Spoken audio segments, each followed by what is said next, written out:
뉴스파이팅 배승입니다. 2부 정치적 원의 시점으로 시작합니다. 최상병 특검법과 연금 개혁을 놓고 여야가 대치를 이어가고 있는데요. 정부는 한일중 정상회의에서 나온 성과를 통해 돌파구를 마련하는 데 주력하고 있습니다. 최재성 전 청와대 정무수석 모시고 이야기 나눠보겠습니다. 안녕하세요. 안녕하세요. 사실은요, 이런 한일중 정상회의 지금 4년 넘게 있다가 열리는 건데 이런 게 있으면요, 며칠 전부터 과거에 청와대 계셨으니까 대통령실에서 막 홍보하고 그래야 되는 거 아닙니까? 뭘 홍보를 해요? 안 해도 되는 겁니까? 네, 자연스럽게 나오는 자연스럽게, 거고 예. 이미 사전 보도들이 많이 나왔죠. 네. 그래서 이번에 그 세 나라가 한반도 평화와 안정을 추진하고 정상회의를 정례적으로 개최하겠다 이렇게 합의를 했는데 이거 어떻게 평가하십니까? 이번 삼국 정상회의는 네. 일단 복원한 게 좀 있죠. 그게 이제 FTA도 2단계로 이제 진입을 하겠다는 얘기고. 그다음에 외교 안보 대화 이것도 꽤 오랜만에 이제 그렇죠. 복원이 된 거고 또 이번에 만났지만 다음에도 만나자. 그러니까 정례화. 네. 아무것도 된 거는 없는데 만났고 만나자 복원하자. 그래서 그건 액면 그대로 그렇게 조금 해석을 해주는 게 좋을 것 같고요. 다만 통상 이제 정상회담을 하면 이제 성과 같은 것들이 뭐냐 이렇게 좀 따져 보는데 이번에는 만났고 앞으로 만나자 복원하자 말고는 내용적인 성과는 없는 것 같아요. 오히려 좀 마찰음이 있었죠. 중국이 이제 하나의 중국을 원칙으로 윤 대통령이 얘기했다. 이것은 조금 입장 차이가 있는 것 같은데요. 정부가 강력하게 얘기하기도 뭐하고 하여튼 이런 거 조금 뭉갠다 그러죠. 조금 뭉개는 이런 거였고요.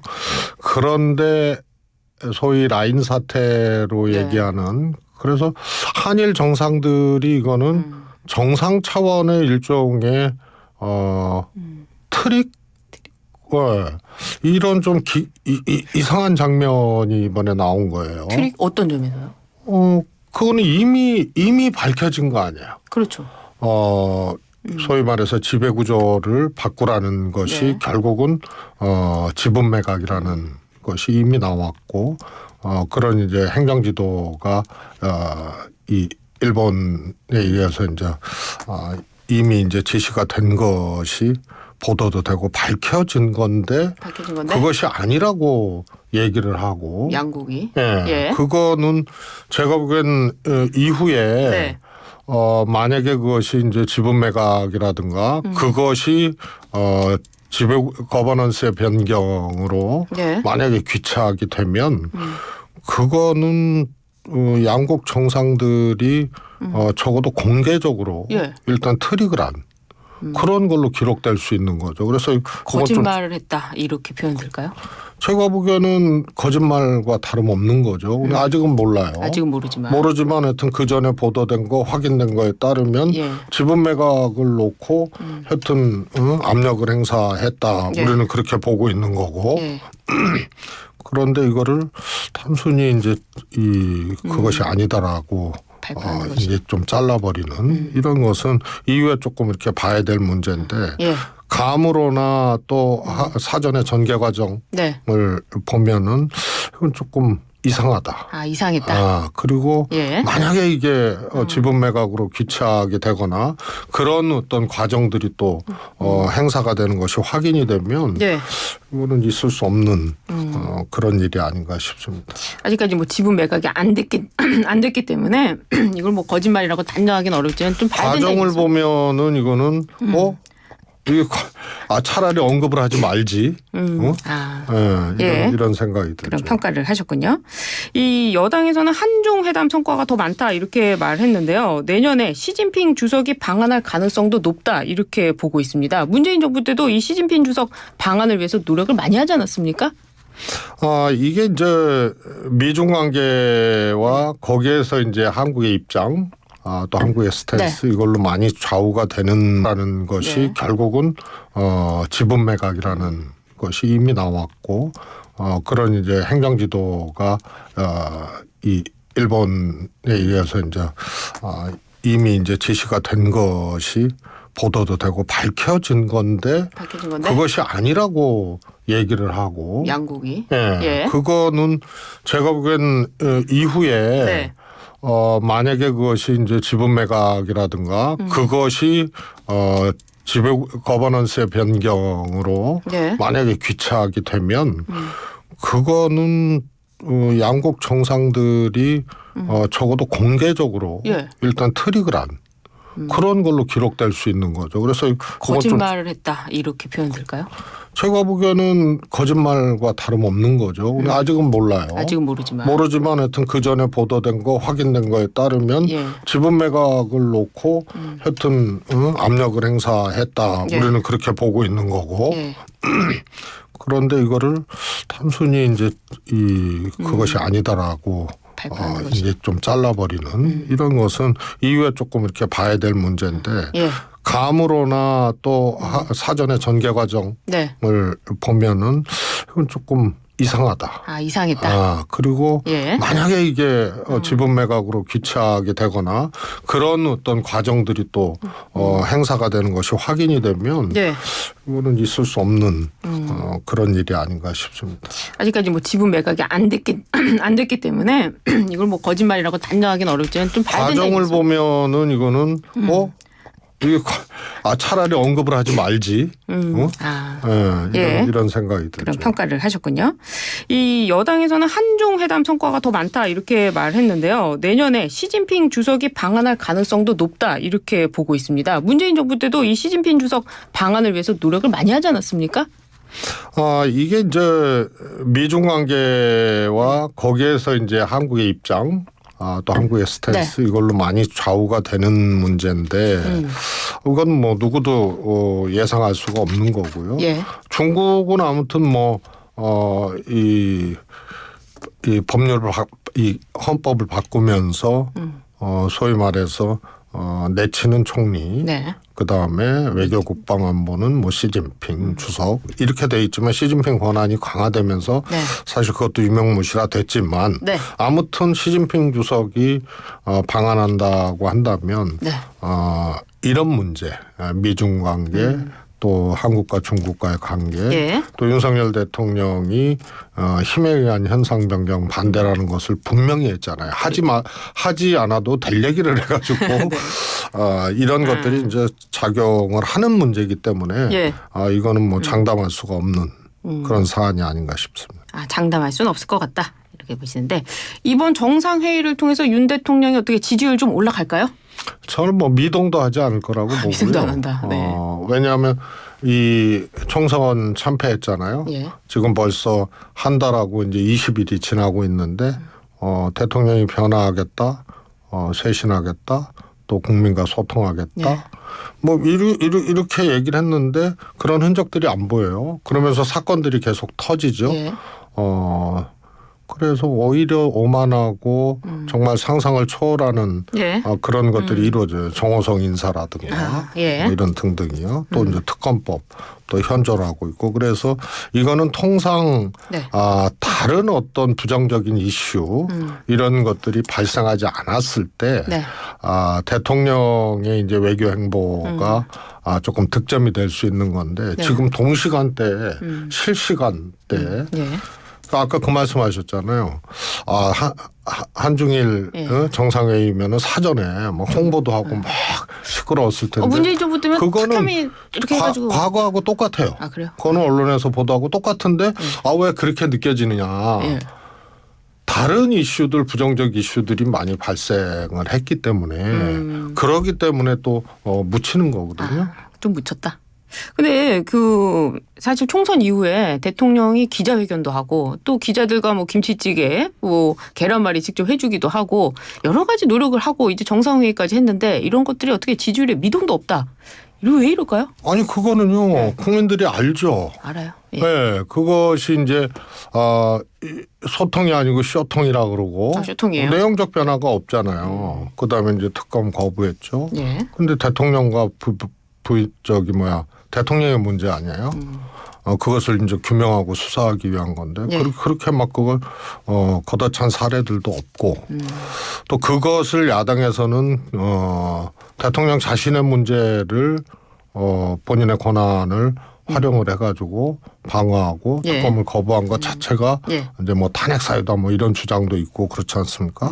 그래서 그다음에 인사. 예. 그다음에 쇄신 참패 후에 국민들이 최소한 이거는 심판한 거거든요. 예. 제가 얘기를 했지만 정권 견제 투표가 있고 그다음에 정권 심판 투표가 있고 근데 이번엔 거의 퇴진 수준의 그런 투표였다라고 제가 얘기를 하는데 투표 결과였다고 얘기를 하는데 그것에 비하면 아무런 변화나 아무런 조치가 없어요. 그리고 오히려 쇄신이나 변화의 반대편으로 해석될 수밖에 없는 일들이 이제 일어나죠. 특히 인사. 인사에서 좀 부족한 면이 보이는 것 같다. 근데 그 민주당에서 이번에 오늘 이제 최상병 특검법을 비롯한 쟁점 법안을 강행하겠다는 거 아닙니까? 이 국민의힘이 이탈표 단속에 주력을 하고 있는데 이 국민의힘에서 몇 표나 이탈표가 나올까요? 예상을 하세요? 저는 뭐 10표 이상이라고 늘 얘기를 했는데 10표에서 조금 늘어났어요. 10표 이상으로. 10표 이상. 17표까지는 안 나온다 이 말씀이세요? 그건 쉽지는 않은데요. 네. 사실 여당 중진 정치인이 우려라 그래야 되나요? 17표 넘을 수도 있다라고 하시는 분도 계세요. 그렇군요. 여당 쪽에서. 그래서 좀 봐야 되는데요. 이게 이제 본물 터지듯이 이탈표가 나오는 거는 아니지만 하여튼 두 자릿수 이상은 나올 것 같아요. 좀 누수가 있을 것 같다 이 말씀이신데. 그런데 이제 모수 전쟁이라고 제가 표현을 했는데요. 모수 전쟁. 네. 양당이 이제 불출석하는 그렇죠. 의원 숫자가 얼마냐에 따라서 그것도 가변적이거든요. 그렇죠. 그래서 단순히 이탈표만 볼 것이 아니고 100% 출석하기가 어렵잖아요. 그렇죠. 현실적으로. 이 점도 조금 봐야 될 것 같습니다. 근데 또 민주당 내부에서도요. 비명 행사 당하신 분들, 이번에 낙선하신 분들도 있잖아요. 뭐 구체적으로 이름 말씀 안 드리겠습니다만 그런 분들은 내가 여기 왜 표하러 나가? 이런 생각하시는 분들도 계시다. 이런 분위기를 제가 들었거든요. 어떻습니까? 민주당도 이제 불출석하는 의원들 있지 않을까요? 저는 이제 조금 다르다고 봐요. 그건 다르다. 공천을 못 받았거나 이런 분들이 이제 감정이 있을 수가 있죠. 감정 있죠. 그런데 그거하고 최상병 특검하고는 달라요. 적어도 민주당 의원들의 일종의 이제 소신의 영역이었고 여기에는 뭐 큰 이견이 없기 때문에 공천 과정에서의 어떤 서운함이 불출석으로 연결이 되거나 혹은 또 민주당에서 이탈하는 다른 버팅을 하거나 뭐 이런 거는 저는 있을 수 없고요. 통상적으로 마지막 국회인데 이런저런 사정이 있을 터인데 그것을 굳이 그것을 이제 좀 주목해서 봐야 된다 이런 뜻이고요. 공천 감정이 그렇게 투영될 수는 없고 오히려 여당은 그럴 수가 좀 있다고. 여당은 공천 앙금이 남아있다. 왜냐하면 이제 특검법하고 자신의 이제 공천 앙금하고 이런 것이 조금 접합되는 부분들이 있어요. 그래요. 왜냐하면 이제 뭐 논리가 여러 가지죠. 그러니까 문제가 없으면은 특검해도 되는 거 아니냐. 왜 이러느냐. 특검에서 오히려 털어야지 말이야. 민심이 이런데 이런 논리하고 총선 공천 과정에서의 이제 서운함 이런 것이 맞닿은 의원들이 있을 수가 있죠. 그렇군요. 알겠습니다. 홍준표 대구시장은요. 여당이 대통령을 보호하지 못하면 윤 대통령이 중대 결심을 할 수밖에 없을 것이다. 이렇게 이야기를 했거든요. 대통령이 탈당할 수도 있다. 뭐 이런 얘기 아니겠습니까? 어떻게 보십니까? 중도 결심이 대통령에 의해서 하는 거는 아니고요. 상황이 그렇게 만들 수가 있죠. 예를 들어서 이번에 특검법 통과가 됐단 말이에요. 재의결이 됐단 말이에요. 된다면? 그러면 실질적으로 데드덕 상태로 가는 거거든요. 그래서 뭐 같은 소위의 이제 비교는 아니지만 좀 이재명 대표의 소위 체포동의안 데자뷰를 보는 것 같아요. 예. 1차에서 이태일표가 생각보다 많이 나왔거든요. 그렇죠. 예. 당이 난리가 났었어요. 난리가 났어요. 네. 그리고 2차에 가결됐잖아요. 예. 그게 이제 총선 경선 때 소위 말해서 비명 제거까지 이제 당원들에 의해서 이루어진 거거든요. 그때 더 난리가 났겠네요. 예. 당내에서. 그래서 꼭 개딸이라고 통칭되는 분들이 투표해서 그분들만으로 그렇게 위력적으로 반명 비명을 탈락시킨 것이 아니고 일종의 동조화 현상. 적어도 당대표 체포동의안에 가결표를 던지거나 그 당시에 반명으로 이렇게 막 흔들고 대표를 흔들고 했던 사람들은 안 된다.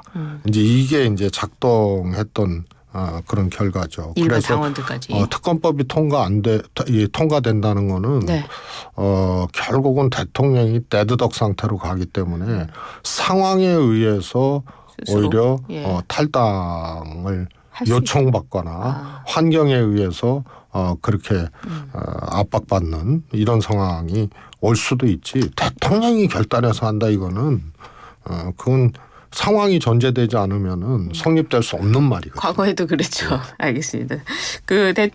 아까 인사 말씀을 해주셨는데 그 정호성 전 청와대 부속 비서관을 대통령실 비서관으로 발탁했습니다. 한 말씀 해주시죠. 이거는 대통령도 조금 뭐 나는 누구일까? 그러니까 뭐 이중자도 아니고 나는 누구일까? 대통령 스스로가 대통령이 잡아들였잖아요. 수사를 한 거죠. 수사를 했잖아요. 실형을 받았잖아요. 그런데 대통령 비서관으로 써요. 그러니까 대통령이 자신의 이제 존재, 정체성에 대해서 퀘스천 마크를 붙일 수밖에 없는. 수사 내용에 따라 좀 달라질 수 있는 거 아닙니까? 아니죠. 일단 실형을 받았잖아요. 제가 보기에는 이런 국정농단 사건 말고 또 기밀 유출했단 말이에요. 그것도 이제 180건인가 170건은 기밀 유출하고 그래서 이제 유죄를 받고 실형을 살은 사람인데 이거를 대통령 비서관으로 쓴다? 그래서 저는 이거는 뭐 상상 밖의 일이 벌어진 거고 그 대통령 스스로가 묻는 거죠. 검사로서 수사했던 윤석열 그리고 인사권자 대통령의 으로서의 윤석열. 요 자아가 각각 다른 거예요. 그래 자아라는 게 이제 정체성. 정체성. 그다음에 몸 마음 정체성 아니에요. 그래서 이게 각각 다른 거예요. 함자는 윤석열 똑같은데 검사였던 윤석열과 이게 다르고요. 무엇보다도 국민 기준으로 보면은 이건 상상 밖의 일이 벌어진 거죠. 그리고 또 하나는 진짜 윤석열 대통령이 발상을 해서 비서관으로 임명을 했을까? 저는 아니라고 봐요. 그러면은 누가 인사를 합니까? 대통령실 공식 통상 이거는요. 이제 총무비서관 쪽에서 이 내부 인사는 기본적으로 만들고 그 다음에 이 인사회의에서 이제 검증을 하고 논의를 하고 비서실장이 하고요. 비서관은 결국은 그래서 대통령이 직접 하나하나씩 챙기게 되는데 최초의 발상자가 대통령이 아니라면 누구인가가 궁금해지는데 비선이 있다. 제가 보기에는 뭔가 이렇게 공식적인 라인에서 정상적으로면 대통령 비서실장이 정호성을 추천했겠습니까? 공직에 있는 대통령 참모들이 이거는 상상할 수 없는 일이거든요. 그리고 대통령도 제가 이중자적 인사라고 얘기를 드렸지만 그럼 누가 했을까요? 그러니까 이거는 또 다른 라인이로부터 이제 차관이 되고 추진이 된 게 아닌가. 그게 아니라면은요.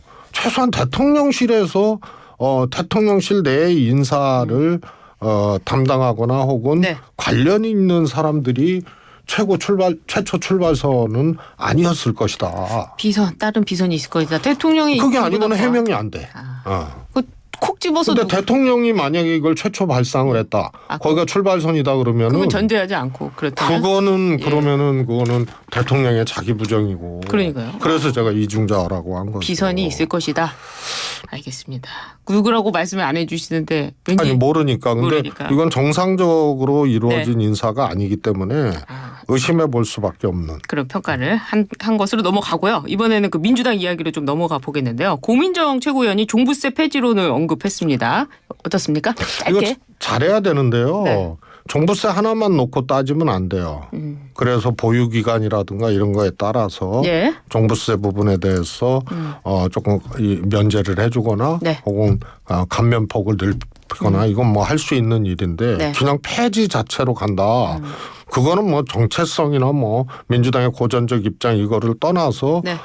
좀 책임 있는 모습은 아니고요. 또 종부세 외에 다른 것도. 제가 보기에는 그러면은 오랫동안 예. 그러니까 양도세 같은 것을 강화하면서 실현된 이득에 대해서 보유기간에 상관없이 과세를 하는 네. 이런 측면을 강화하면서 종부세 문제를 같이 봐줘야 된다. 네. 그래서 수권 정당 하려면요. 잘해야 이런 된다. 문제도 단면적 혹은 단선적으로 해석하고 내놓으면은 안 된다. 이런 생각입니다. 알겠습니다. 말씀 잘 들었습니다. 지금까지 최재성 전 전무수석이었습니다. 감사합니다. 감사합니다.